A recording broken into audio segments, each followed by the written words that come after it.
All right, can you guys hear me now? Okay, good. Thank you, Marcia, for helping out with that. Again, I apologize that we're running a few minutes late. We've clearly had some technical difficulties, but I think we've got it figured out now. And as I was saying before, when you couldn't hear me, I'm glad to see that we have so many participants in the group today. That's wonderful. We have another participant saying that you can't hear anything. I'm wondering if maybe if you check the control panels on your computer to make sure that the volume isn't muted. Okay. Looks like we're all in business now hearing. So our topic today is personal history, and my name's Dr. Edwards-Hampton. I'm a clinical psychologist. I'm also director of the behavioral health programming for those of you who may not know me or may not have met me. So I'm very excited to be here with you today, and we're going to talk a little bit about personal history. And I will say this topic requires or kind of begs for a lot of participation from group members, so I really encourage you to write in and share about your experiences, because it's going to be a pretty dry, quick group if we don't have folks chiming in about their experiences. And so I'll take time to invite you to do that. Some of the things you are likely to contribute may take some time to type, and so I'll give you time to do that. And my other sort of disclaimer is that despite what it may seem, I'm not a narcissist, but part of the way I'll try to supplement is giving you examples from my own life and my own experience, since we don't have a live group to participate in and chime in about their experience. So as I said, our topic is personal history, and down the bottom here I have a quote that I hear from folks all the time, especially as a psychologist, when I'm talking to them about the possible benefit of engaging in counseling or therapy. They feel like, a lot of folks will say to me, that's in the past, I don't need to focus on it, I want to move on, focus on the future. Have any of you guys ever felt that way or found yourself making those kinds of comments?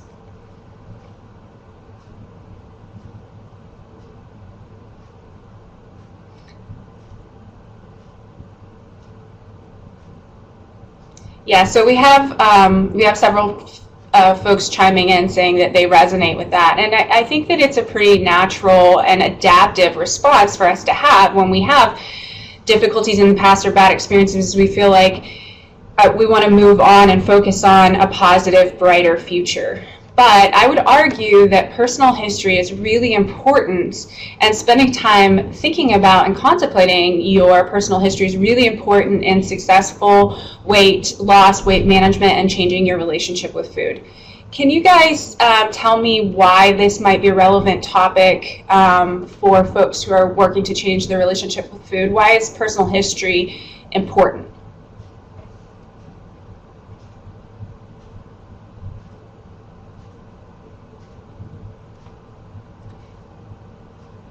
So we've got a bunch of great answers coming in. History repeats itself. Food habits are taught. What Stu said, which is history repeats itself. You learn from your old behaviors, and you need to understand how you got to this point and how to avoid it in the future. These are all exactly right. Another one, food and the use of food as a reward or handling feelings was a way of life growing up. So this is exactly right. One of the things, and I think we hit on all of these, you guys hit on all of these, why does it matter? And it matters because our past shapes who we are today. So our environment impacts phenotype. So this is sort of a technical way of putting it, but we all know that we have a genetic impact that sort of dictates who we are and what we look like, that sort of thing. But genetics is also, or who we are is also impacted by phenotype. So that is the physical representation of our genetic material. And phenotype, what actually physically happens, is impacted by our environment. So we could have the same or similar genetic material but have a different phenotype for it. And so our environment can impact our behaviors and what we end up doing and looking like.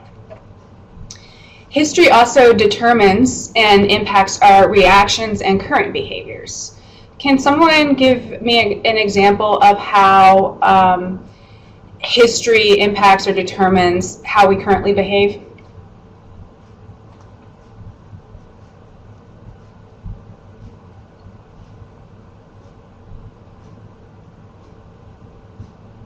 Has anyone ever, said something to themselves like, oh, I swore I was never going to be like my mom, and then one day you find yourself doing or saying something that your mother or one of your parents always said?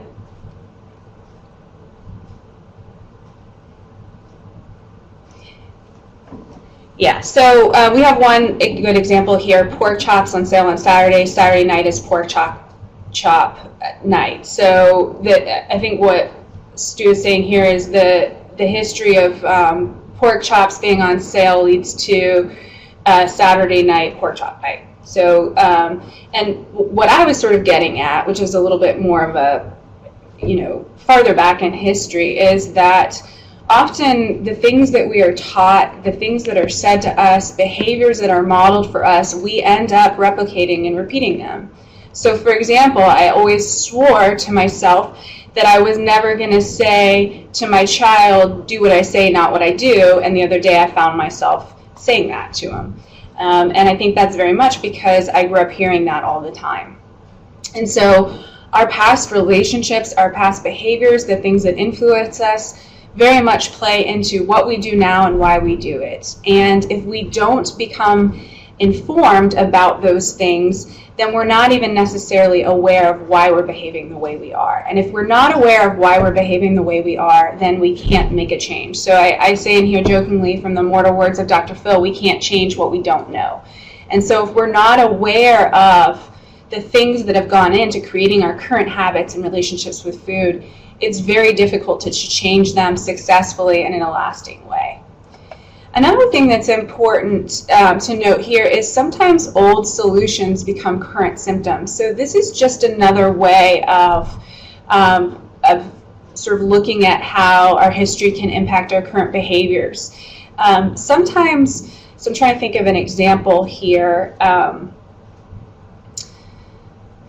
So let's say when I was a kid, I was young, 7 years old, my parents would fight, and they would fight loudly, and it would scare me and frighten me, and I felt powerless to intervene or change it. And I also, because I was young, I was 7 years old, didn't really understand and didn't have the brain development, the emotional insight or growth yet to soothe myself appropriately, right? Because I was young. And so what I did at that time was I went to the freezer and I would soothe myself with ice cream. I would eat something sugary that tastes good, and I would soothe myself that way. And at that time, that was actually an adaptive response for a 7-year-old. It helped keep me safe. It was the only way I knew how to emotionally regulate, and that was developmentally appropriate. However, that solution back then, which was developmentally appropriate and helped me tolerate the difficult environment, is one that I continue to use this day and now has become a symptom. So now whenever I have a bad day or I get in a fight or I'm emotionally distressed or stressed, I soothe with food, sugary items. That is now a problem and a barrier to me getting to where I want to be in terms of my health-related goals and my behaviors. And so what was adaptive once is now problematic, and we sort of are developmentally, emotionally stuck in that time in the past. All right, so I want us to take a minute to think about our past, and this is where we'll have some time for folks to write in. But I want you to think about what were some of your childhood meal patterns. So did some folks went and, some folks will describe going and, serving themselves, and the whole family sits in front of the TV and eats while they watch TV. Other folks ate dinner every night at 5:30 and you all sat down as a family. What are the meal patterns that stand out to you as your traditions? For me, for example, what was your level of access to food? So for me, for example, I lived in a pretty strict home where there was no quote-unquote junk food, and I pretty much didn't have access to food without permission. So if I wanted to eat something, I had to ask for it, and I had very little access to sugary foods. And I'll tell a story a little bit later about that, about a real life experience that I had related to sugary foods. Okay, so we have a participant saying we ate together, but I was usually eating something different. I ate at will.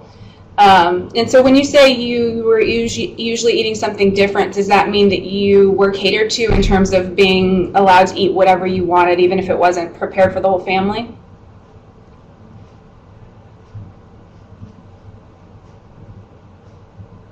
I'm just waiting for that participant.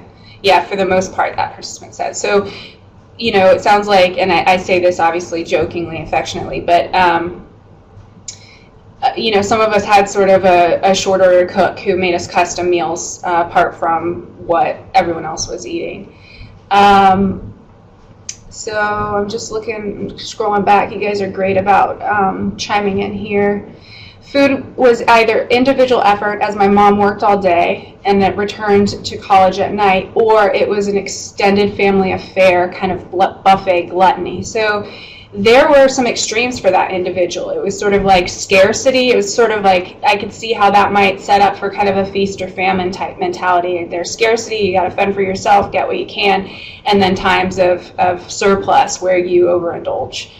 Another person said we all ate together as a family. I was required to finish everything on my plate before I could get up. So many of us can relate to that. The old mantra of, you know, there are children starving in Africa or China, or, you know, name the continent. Another person said we all ate together as a oh no, I just read that, sorry. We always had a lot of sweets around. We did not measure falling serving sizes. Very interesting. We ate most breakfasts and dinners during the weekday together. We did not eat a lot of fast food, but we also had no limits. I was very picky. When I was younger, access was a bit restricted. Then my mother went to school and then started working full time, and then we had a lot of snacks around the house, and meals weren't as healthy. Okay, so these are great things for you to reflect on and think about. So the next thing I want us to, well, let's go ahead and jump ahead to how do any of you identify or see how some of those meal patterns in childhood have carried over to your behaviors now? So how have those patterns impacted you?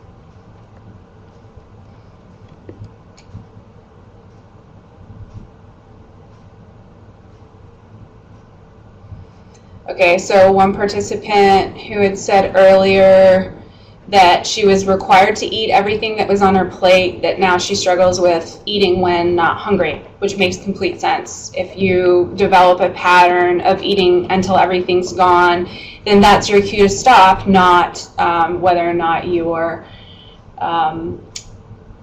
full or satiated.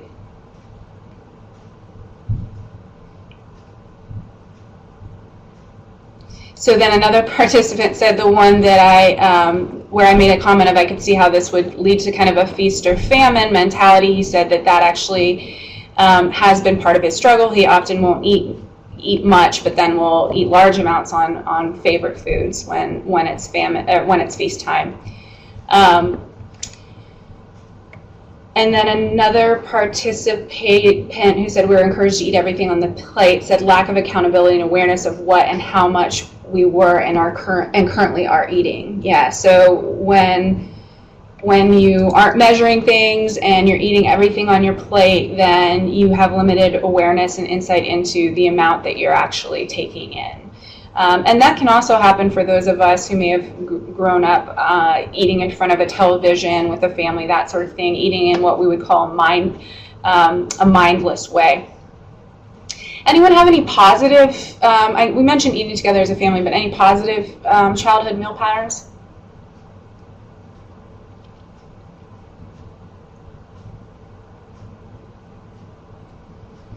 So we have a couple, any positive childhood meal patterns. So I can give an example. For me, one thing that was positive is I never had to worry about food availability. There was never food scarcity in my home. I always knew that there was going to be enough food, and we, it wasn't sort of a grab what you can as fast as you can before it's all gone. Another participant agreed that food access was never an issue and that they had access to healthy stuff.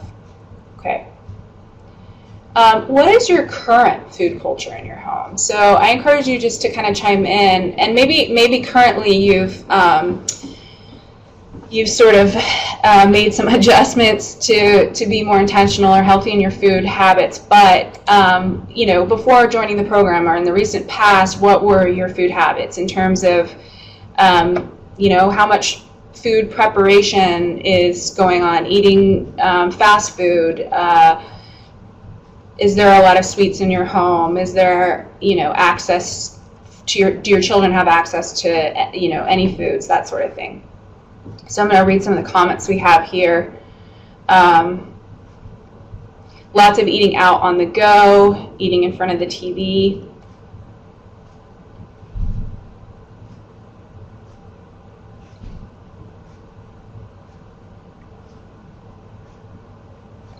Yeah, and that's interesting too, because the eating on the go came from the individual who was talking about that she sat down as a family with her family a lot for meals as a child and was required to finish her food.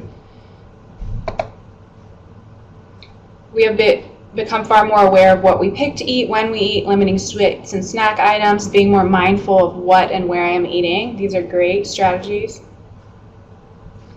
There's another individual who said that he's very lucky. He has a supportive spouse who likes to cook healthy.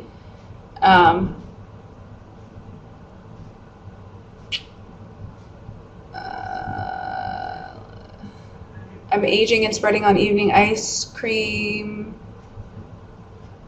cookies, and I travel a lot away from home, and that's when it's hard to eat well.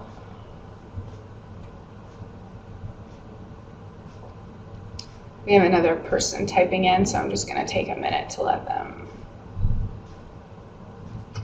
That's wonderful. So another individual said that she's sort of, it sounds like, transforming the food culture for the whole family, where the whole family is now looking at labels, serving sizes, wanting good foods, that sort of thing, which is wonderful.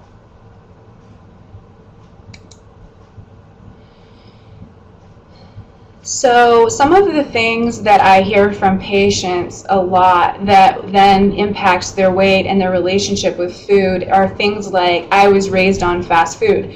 So if you think about someone who was raised on fast food or TV dinners, they typically, it's just not even in their kind of wheelhouse to think to cook, because that was never a norm in their childhood or growing up. And they often don't know how to cook because no one ever taught them or was never modeled for them. Another thing that I hear a lot was, this is the way I was taught to cook. Like, I didn't know any better. I didn't know that it was bad to make greens with fat back and, double cheese macaroni, and this is just all I've ever known. So that's another thing that I hear a lot, and that sort of goes into, if you're not taking a look into your family history, then you may not even realize that that you've only been doing it sort of one way.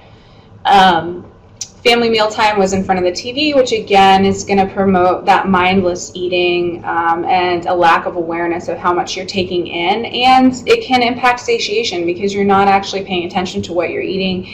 You're kind of wolfing it down, typically not enjoying it, not aware of textures and tastes and that sort of thing.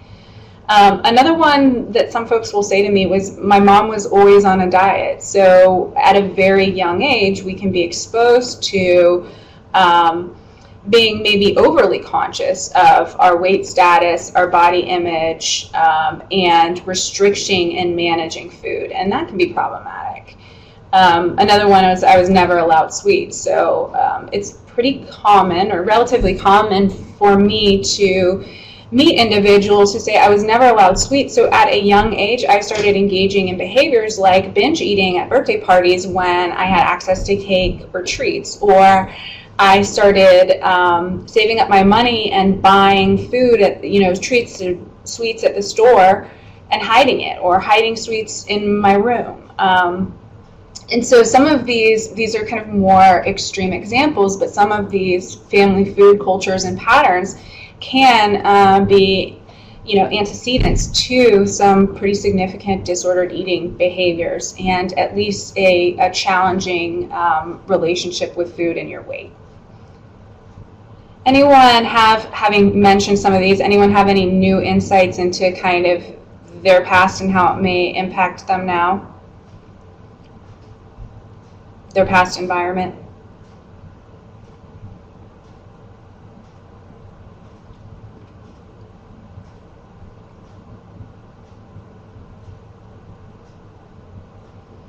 We got a couple people typing in. Okay, so this is another one I hear really commonly too, where food equals love. And sometimes that often comes with kind of stereotypically with the mother of the house. So one of the really important ways that she shows love and receives love is through providing food. So this is complicated because we can feel like if we are not taking that food and participating in it, eating it, that we are rejecting our mother's love. And that can be a really challenging thing to do and to navigate. And so what we can find sometimes is that we're eating foods that we know we shouldn't or don't want to or know are unhealthy because we're trying to manage someone else's emotions. We don't want mom to feel bad. And so in that respect, for those of you who haven't ever attended Kevin's group, he has a few one-liners that he says all the time, and one of them is we need to make sure that that food doesn't become our emotional manager, and that's an example of that. But it's certainly a tricky situation. I'm just catching up on reading some of these comments here. For me, my mother's side of the family are all quite heavy, so I use it as a means to motivate myself to try and not go down that path, which is great. And I'd say that that's pretty exceptional because a lot of folks would see that because there's this sort of overweight sort of model and excessive eating, family food culture, poor choices, that sort of thing, can use that as sort of an excuse to justify or normalize their overeating patterns, that sort of thing. Another person said rewards were with food, which again teaches us to kind of emotionally eat. And that's a tricky one. I mean, I find myself to this day, I think I mentioned earlier, I have a 2-year-old, and to this day I find myself describing sweets as treats. And really, do we want to be sending, that message to our children at such a young age that a sweet is a treat, a good thing? All right, I'm going to move on to the next slide. So this is another thing I think we often may not think about, but what messages were sent to you about your body?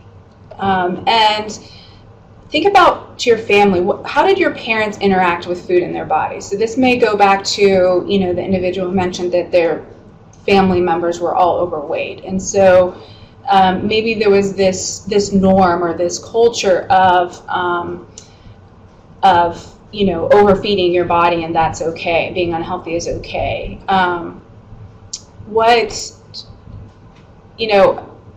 Some of us may have had, the mom who is always dieting and always body checking, always complaining about how she was fat when she really was, a size 8. Were they very, mindful of what they were putting into their own mouth? Were they overly restrictive? Were there no limits, no modeled boundaries?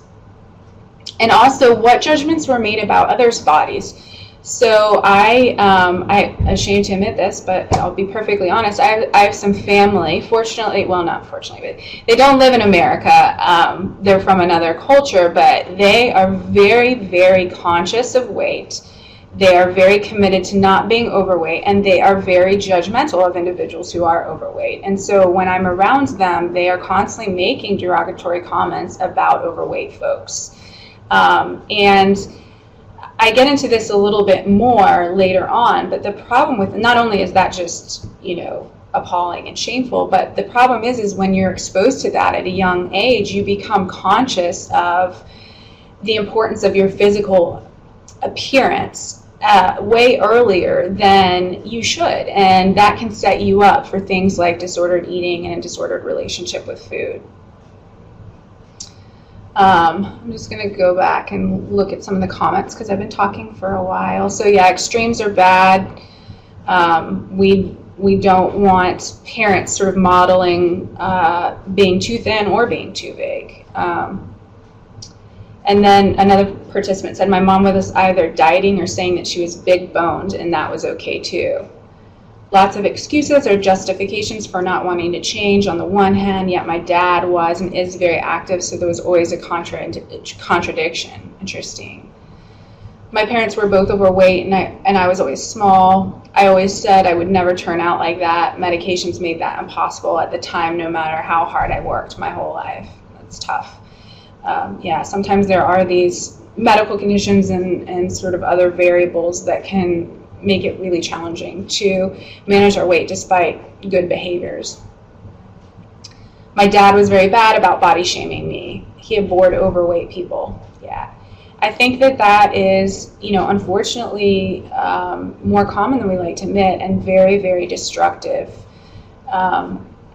My parents were obsessed with nutrition and exercise and were in top shape. My mom only weighed more than me when she was pregnant, so I grew up self-conscious about my body and weight, which is exactly what I was saying, I think, earlier, when there's a hyper-focus on these things in either direction. If there's this love of food and sort of this huge intake and constantly eating food, or this extreme restriction and judgment and being sort of a nutrition or exercise fanatic, that it makes children, it primes them for being overly conscious of things that they should not and are not developmentally, neurologically capable of processing in a healthy way. So another person said, my family was accepting of my body regardless of weight, which hindered me wanting to change, although I know I had to change, which is a great example. So sometimes, if our family ignores our weight or doesn't intervene or address our eating behaviors, then they can be unintentionally enabling us. And so you can see how this is very complicated, and it kind of leaves you wondering, like, wow, how do I get this right? Because if I try not to body shame, I may be enabling, where's sort of the happy medium. And we're going to talk a little bit more about that in a few slides down the line.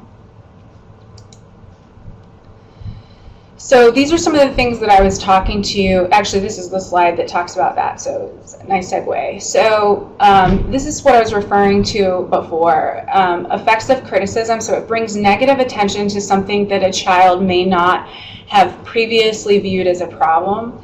And teasing and criticism lead to shame. And shame robs us of self-confidence, self-worth. It makes us feel like we're not good enough, and it's, I would argue, one of the most crippling emotions or experiences one can have. It also sends the message that one's self-worth is defined by physical appearance. So body shaming, joking, teasing, that sort of thing, ultimately sends a message that what's important and what makes you valuable and worthy is how you look, which is just not the truth. So here's some parenting tips, and this is sort of where this will give you some ideas about where that happy medium is for not enabling or ignoring something that's clearly a problem, but also not being so strict and aggressive or assertive in your approach that you actually do damage and perpetuate the behaviors. So some of these tips are: you never criticize or tease related to eating behaviors or your body image. You are mindful of body comments. So this can be things like being mindful of how you're interacting with your own body. Are you calling yourself fat all the time? Are you constantly checking in the mirror and your child is exposed to that? Are you checking to see if you're hips have gotten smaller, your thighs have gotten smaller? Do you make jokes about your body that are disparaging, that sort of thing? Because our children and the people around us, not just children, they absorb that, and it creates a culture that can perpetuate an unhelpful sort of environment relating to eating behaviors and body image. And I think one of the participants mentioned this earlier, exposure to extreme food management leads to extremes in managing food. So the idea is you never want to be in the extreme of health. You never want to be, and what I mean by that is so extreme that, and so rigid in, in your eating behaviors and imposing that on your children or the people around you. But you also don't want to be boundaryless either with your children. And so finding that sort of happy medium of, I'm going to provide good choices, and I'm going to encourage my children to, at a developmentally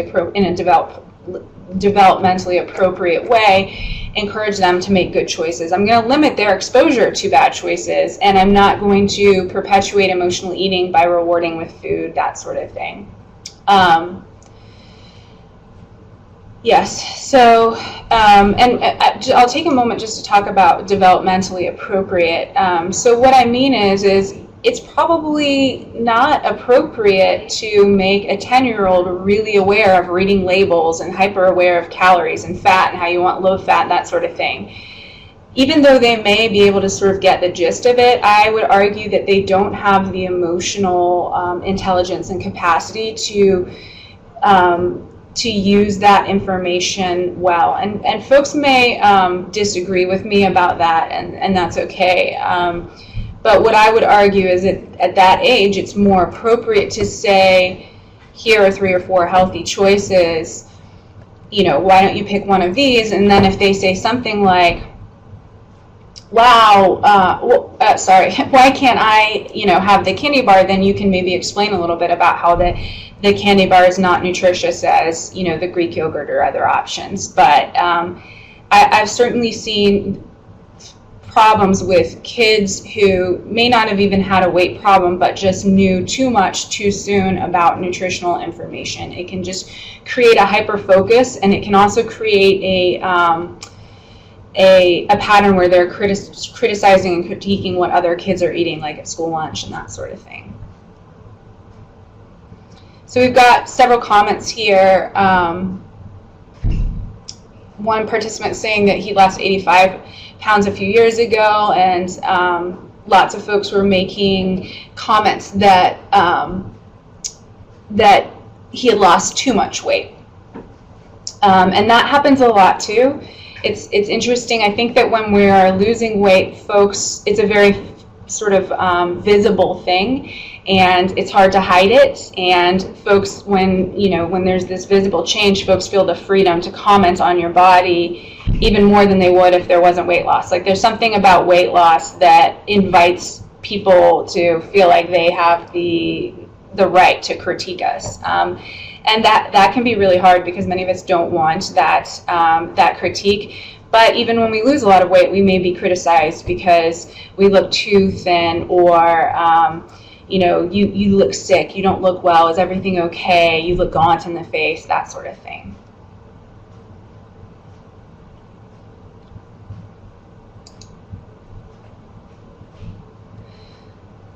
So, problematic eating behaviors. For those of you who have maybe engaged in some of these eating behaviors, like emotional eating or eating for comfort, binge eating, yo-yo dieting, or even compensatory behaviors to combat a large eating episode. So this may be exercise or use of laxatives to get rid of foods, diuretics, vomiting, that sort of thing.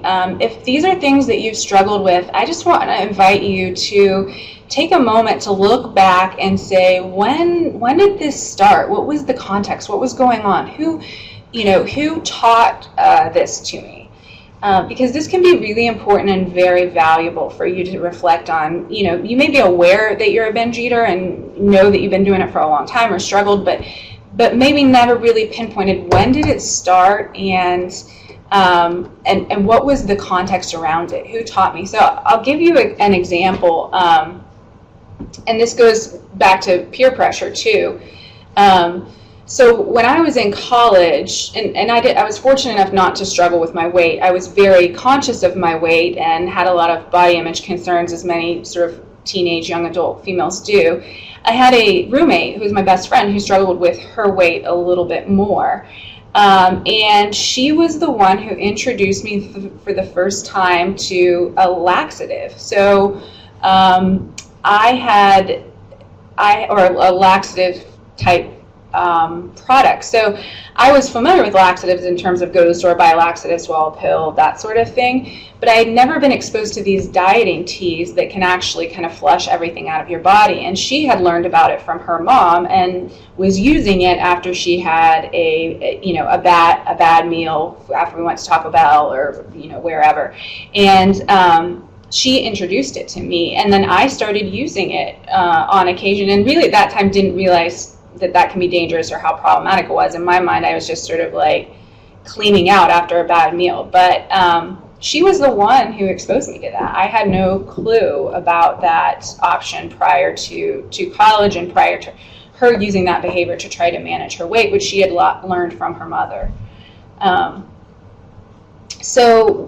we have some folks saying, oh my gosh, I think I've done all these. That's okay. That's why we're all here. Many of us have struggled with all of these things at some point in our life. But if anyone's willing, I know this stuff is a little more sensitive, but if anyone is willing to share their experience with the group, if they've identified, oh, this is when this started and this was the context,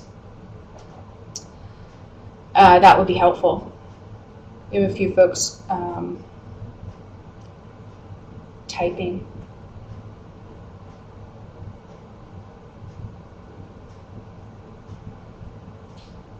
So someone said emotional eating for as long as I remember. Can you trace it back to something in childhood, or is there anything, you may not be able to, but is there anything that you specifically remember? What is your earliest memory of emotional eating? I felt I was overweight in high school, a size 14. Normally I was a 10. I was never a skinny kid.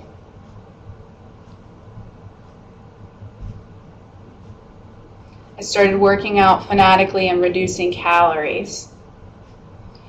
For a lot of us, this stuff, especially, males and females, for a lot of us, this stuff starts either in our family system or as a result of peer pressure and peer exposure.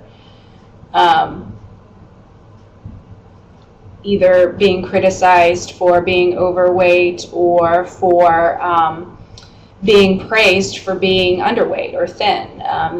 Getting that praise and that sort of reinforcement can really perpetuate disordered eating behaviors, particularly things like binging and purging. Yeah, so working out, extreme restriction of calories. And we have another person who's identifying the emotional eating as what grandma cooked, whether I was hungry or not. So it sort of connects back to not wanting to hurt grandma's feelings, is sort of trying to manage other people's emotions.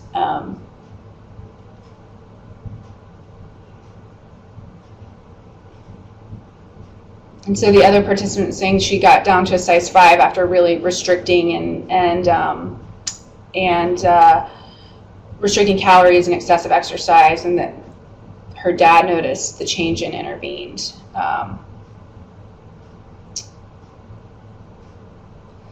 So it sounds like another person learned that to emotionally eat and associate eating with rewards because she grew up with limited in a poor home.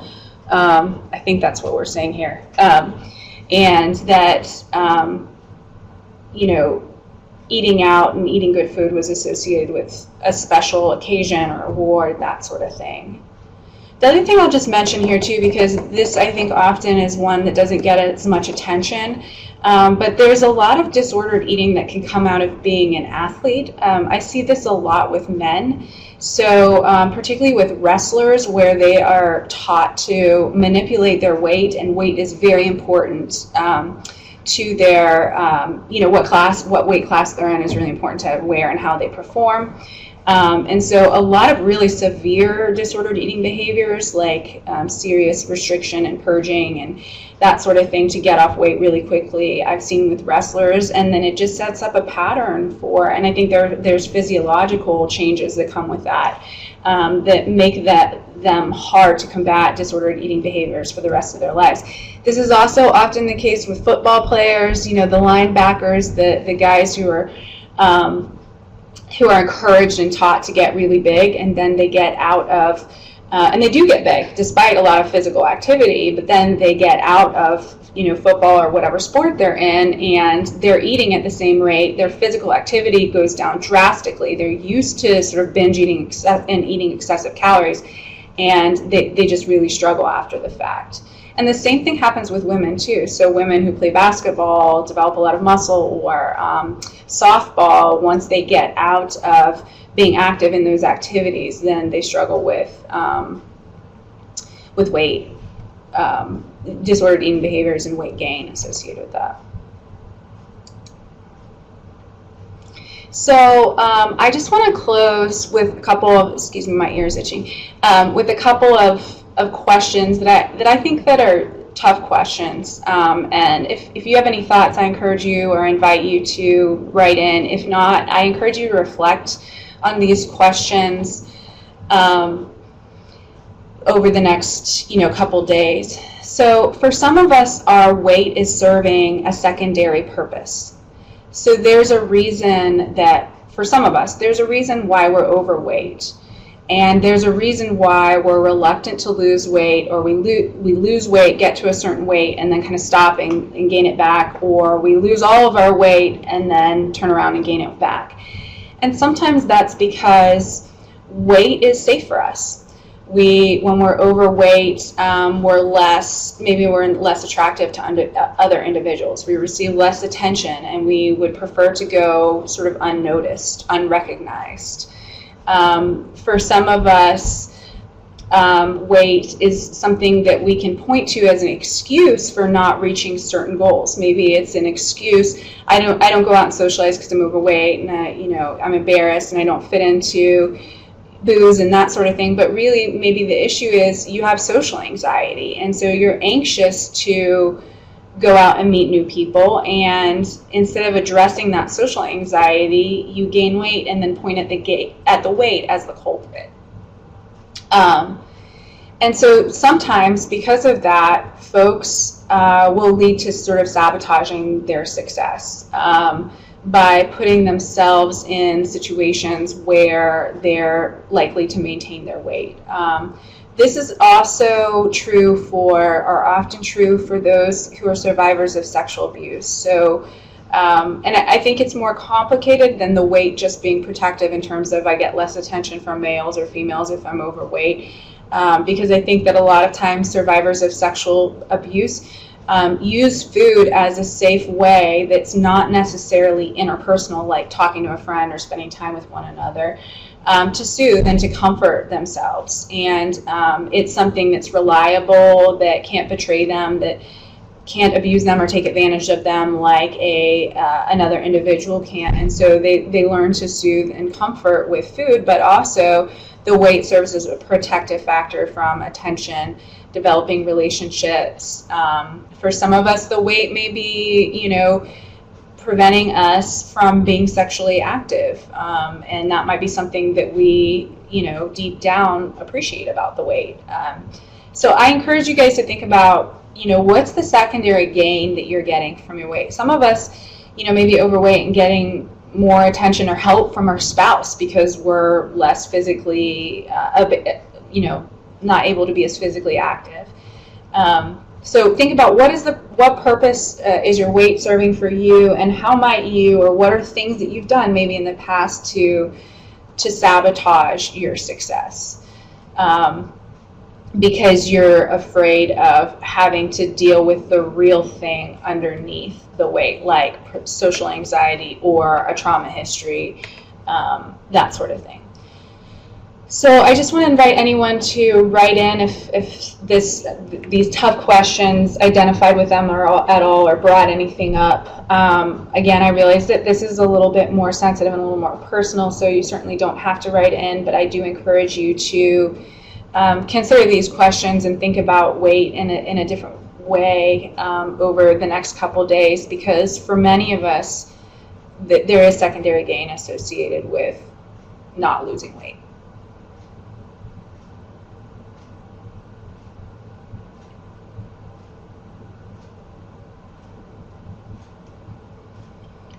I'm just giving folks a minute to type in, and like I said, don't feel obligated, and we'll just wrap up in the next couple minutes.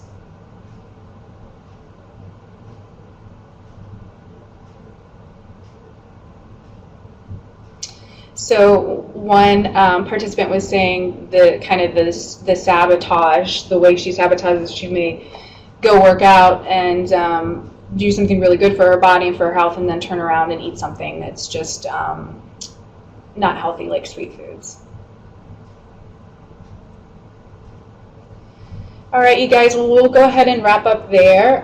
Thank you for attending. It was a pleasure to interact with all of you, and we're still all getting comfortable with this virtual approach. But like I said, it was a pleasure, and I'm so excited to see that this allowed 14 folks to receive this message and be challenged to think about some of these difficult things that may not have been able to due to time restrictions, not being able to get to our group at certain times. So I hope you guys have a great rest of the week.